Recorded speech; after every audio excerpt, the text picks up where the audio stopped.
14 is kind of like the Isle of Misfit Toys. It's a place where a lot of people that were probably misfits in high school, junior high school, even if they're not metalheads, come and hang out and feel welcome and get along. And that's actually the best part of it to me, because being someone that has liked a lot of experimental and heavy music and like punk when I was younger and some goth stuff and metal all through the years, there were never a lot of places to hang out, and as a teenager you're the outcast, right? But now we've come and created this place that's very welcoming to people who were maybe the weirdos when we were younger, and we're the cool kids now, so. I've been drinking at Lucky's for about 6 years now. You could roll in any degenerate night and catch us here fucking getting loud, getting fucking crazy. It's like no other place, and it definitely serves like a niche that, at least in this neighborhood, was never served. You know, you go up and down Fifth Avenue and all these places, like every other place is the same. You got people. This is its own own idea, its own fucking place, and it gives people who, I guess, their whole lives were outcasts or misfits a place to be together. You can come here as you are, whoever you are, and I feel like you'll leave with a friend, like having made a friend and having learned about maybe something that you didn't know about. People here are people who have never fit in anywhere at all whatsoever, and Melody has made it a very, very nice place for everybody to feel comfortable and to find a family to fit in somehow, even though none of us never really fit in anywhere. And it's been kind of brilliant. You never know who you're gonna meet. Everyone who you do meet is kind of insane, just like you. So we all kind of fit in, and we all kind of form a family around this absolute vision of insanity. It's insanity. It's insanity. It's brilliant.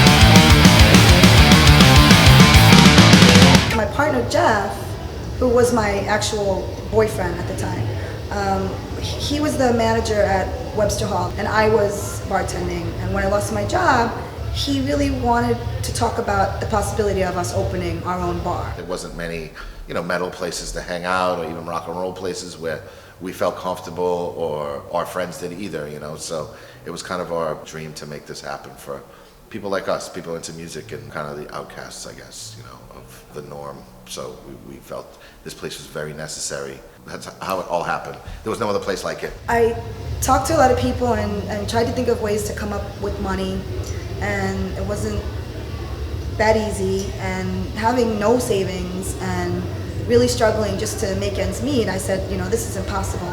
And then I met a guy who owned a bar, and he told me he opened that bar with credit cards. He didn't have any money, his first bar. And a light bulb went off in my head, and I was like, I'm gonna open a metal bar with fucking credit cards. So I opened up a bunch of credit card accounts. I had really good credit at the time. I took out all these credit cards, and I just started writing myself credit card checks, right? I guess I wrote myself $70,000 in credit card checks. But still, like, finding a place where we could afford the rent. I didn't know if it would work, like we're opening a metal bar in Park Slope, it's crazy. That's a crazy idea. But I had a lot of friends, so I thought, we can do this. But just getting licensing and learning how to open a bar, any bar, is really hard. So I did a lot of research, I read a lot of books. When we finally opened, we were so broke. I actually threw an illegal birthday party in there right before we were able to open.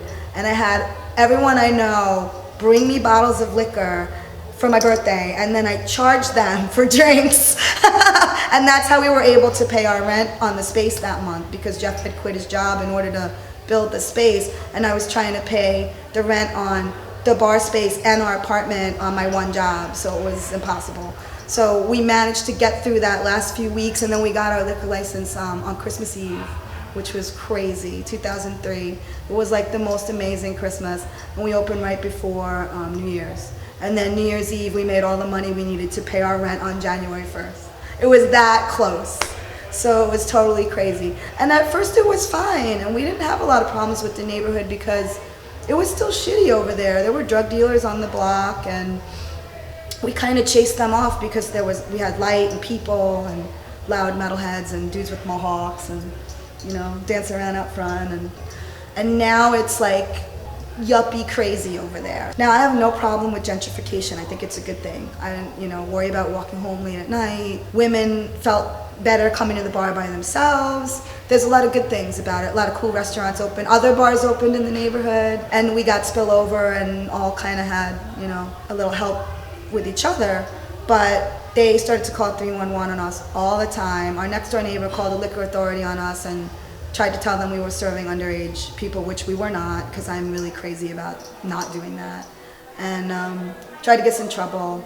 And you can call 311 in this city anonymously, which I think is bullshit, because it could be the same two people calling over and over again. And there's no way for them to know that. But if they get over 10 to 15 311 calls on a place, they send all the departments in to raid you and basically give you a really hard time. So we started getting hit with the health department, the fire department, the DEP, and getting fined until we almost had to close the business down. Before that we had bans. We couldn't have bans anymore because we got a $1,000 noise violation. 9:30 p.m. on a Saturday night, which is insane, because you could hear it from right outside the door. And then, we started to talk about maybe having to move. But we didn't have the money. There's nowhere else to go. Like, when I'm an old school metalhead, I'm like 50 years old now. For like a long time in the middle, there was like nothing to do. So I'd have to go find places to go, and they didn't fill the void. It's like everything we grew up listening to. Kind of retirement home for metalheads. It's where old metalheads go to fucking at the pasture. I don't know what I'd do without this place. It's a badass place. I go to a lot of different fucking bars for different reasons, to shoot pool, this. But I always come back here, man, because it's the shit, man. It really is. Like, I don't know what else to say about it. Jeff, Melody, fucking solid people. You don't find people like that, in your normal walks of life. So when you find people like that, and it's a really comfortable place to come to, it's home. It's fucking home. A few years ago, there was a big crash, and a lot of people weren't coming out anymore, and we were really struggling. There was no way to get loans.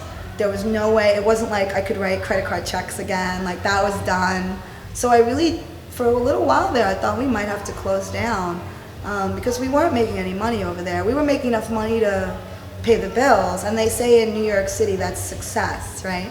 But there was never any money left over at the end of the month, and anytime there was, the refrigerator would break, the ice machine would break, the DJ console would break every single time. So we would never have any money left over. We really wanted to save money to do this, right? So I continued to rack my brain, and Jeff, tried to get a loan. No one would give him money. I managed to get a loan, but only for what I thought was probably about a third of what we needed. It turned out to be more like a quarter of what we needed. I started to approach people that I knew believed in this place and believed in us. I finally managed to get the money from a couple of investors. It was real last minute stuff. Everything's always last minute. We had been looking for a space. We found this space. We were going back and forth trying to work the lease out for 6 months. One of our investors fell through right when we were about to sign the lease. Then we didn't have the money. I was pretending like we were still gonna sign the lease because I was hoping someone else would come through with another $50,000, like out of the blue. It was really stressful. And then they told me they were gonna start showing this place, and I had a heart attack. And right at that moment, one of our bartenders borrowed $50,000 from his father. And that's how we managed to get in here at the last possible minute. So it was real sweat fest. People were really into it, totally yeah, you're gonna do this, it's gonna happen, there has to be a Lucky 13. So that was hard, but we got through it, and there was so much support and love from so many people. Jeff can build anything, so that was gonna be his job. So when we found the space, I put him to work on the building, and I went to work on the licensing. Jeff basically built it from scratch, yeah. I mean, the new spot, definitely. This was an old auto shop, basically. It was nothing. It was like a shell. And they built it all up. And now if you see inside, obviously, you'll see it's amazing. Jeff actually built this bar with his bare hands. This whole space that you're seeing was nothing. He actually did, man. He did. He did it, him and Louie. I used to ride my bike over here and bullshit with them while they were building the bar. They built it from fucking scratch. We were here from last Memorial Day, almost like a fucking year ago when he started building it. He went straight through the summer, like every fucking day. And each week I came by, I was like, wow, he's getting more and more fucking done. Jeff has like a vision, man. When he sees shit that he knows what he wants, he just fucking does it. I admire that in somebody. You know, there's no laziness in that motherfucker. Every day he's out doing some shit to either promote this place or the other place. And, you know, he don't give up, man. He's a solid dude, man. The guy's super talented, very creative, has a really cool vision on things. And he showed it pretty much with the making of this place. So I'm grateful to be even working here. Like this is a cool place to work in. I mean, we couldn't have done this without him. I don't know how much more money it would have cost us if he didn't build this place himself. It was an empty, raw space, and it was like I could do whatever I wanted to in here because there was nothing in here. So it was nice to come in here with a blank slate and just kind of go crazy, you know. So it was a lot of fun building the bar from scratch and stuff like that, putting exactly what I wanted to in it. It was awesome. I love doing it. It is a feat to behold if you haven't been there. Where the fuck are you, and why are you not here? We have Dancers, Go-Go girls. Go-go dancers. Half-naked chicks. Pole dancers. Can you do this? Can you might as well? And every day you be such a die of the joke. Talk a lot from how to man and what a fucking job. I'm the one to feel without a world till it's over in the books. In a box. Hey, hey, hey, hey. Melted. Hey, hey, melted. Here we have the same stuff we used to have in the old location, which would be lots of metal, jukebox. Sometimes we have DJs. We have go-go girls. In the beginning, we didn't have dancers, but I used to be an exotic dancer. So I really wanted to have that element, bring it into this, and be one of the first places that had metal and hot dancers together. So that was something I really wanted to do. My partner wasn't really convinced at first, so I had to sell him on it. Then we installed a pole on the bar at the old spot. It was probably about a year after we opened and started to add that element. And the first girls we got were not so great, you know. But over the years we became known for it. So now we get some really major, beautiful girls, pole teachers even, people that can really dance, do tricks, girls that also work at real strip clubs come here and dance also, even though they don't have to take out their boobs and stuff. I understand that they do pretty well tips wise here. So, and we have them dancing to Slayer, so it's awesome.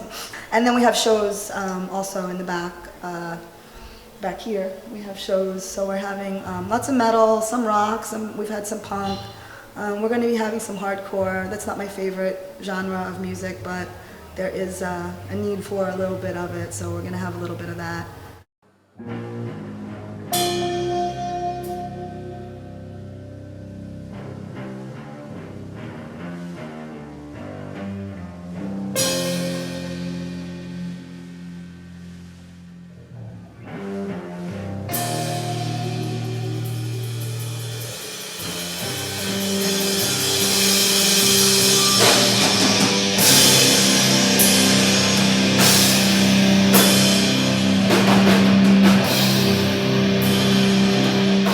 Then we have burlesque shows here also a couple times a month on Mondays.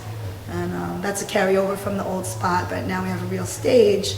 So we're looking into finding some better talent, better hosts, and bigger burlesque acts now that we have a better space, something we're working on now.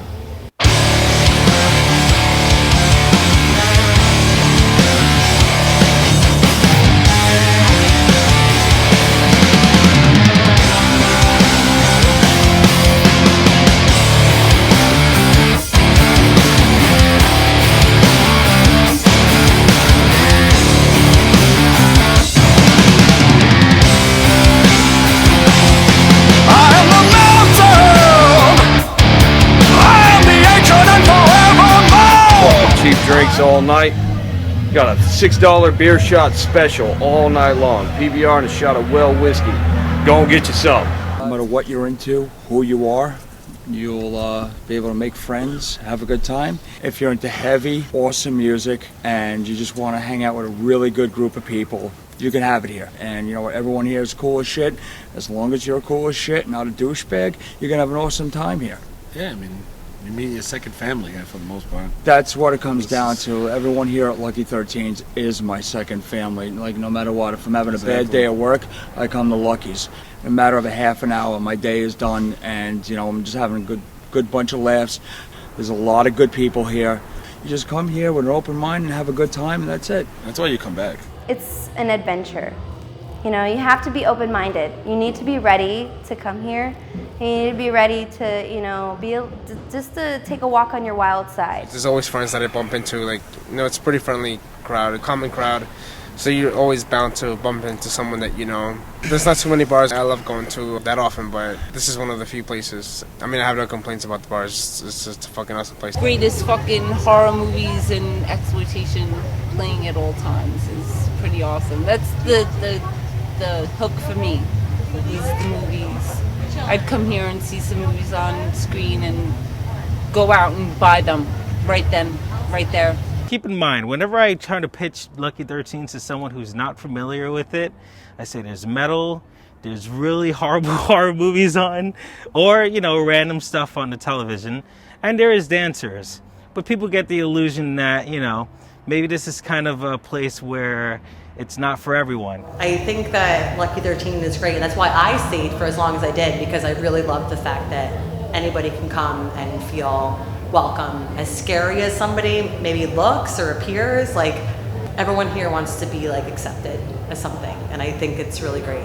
And just seeing the people that aren't metalheads come and be welcomed no matter what they look like, and say, I'm not really into this music, but this place is so cool, and these people are really welcoming, and I love the vibe here.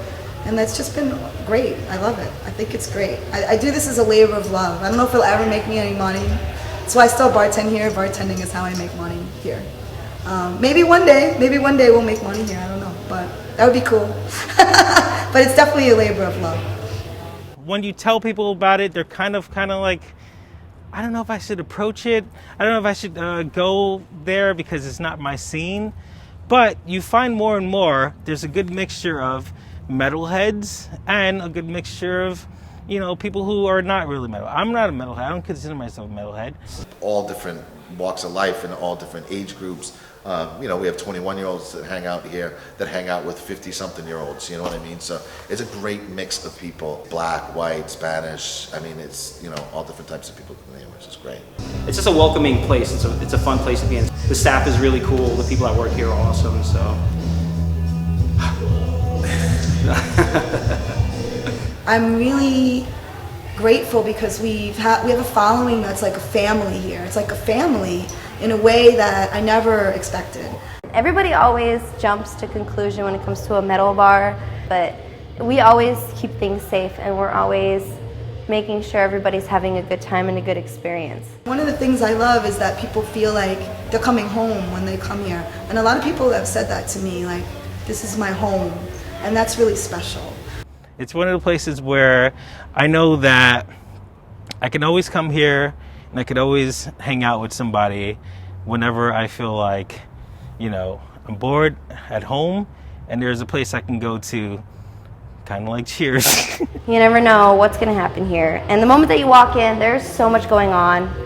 And the loud music, for some people they're not used to seeing, the dim lights, the red, the loud metal music, screaming. It's brutal, it's crazy. You have these people in leather jackets and vests and big beards and piercings and tattoos. So you get a little overwhelmed at first, but once you sit down and order your drink and you really take in everything, we're all just big, giant teddy bears. We just want to have a great fucking time and get a little wild and wasty pants. So we're all here to have a good time together. Well, it's simple. This is what my living room would look like if I had a bigger place. Period. Well, if you show up and you fucking see me, I'll buy your first fucking drink.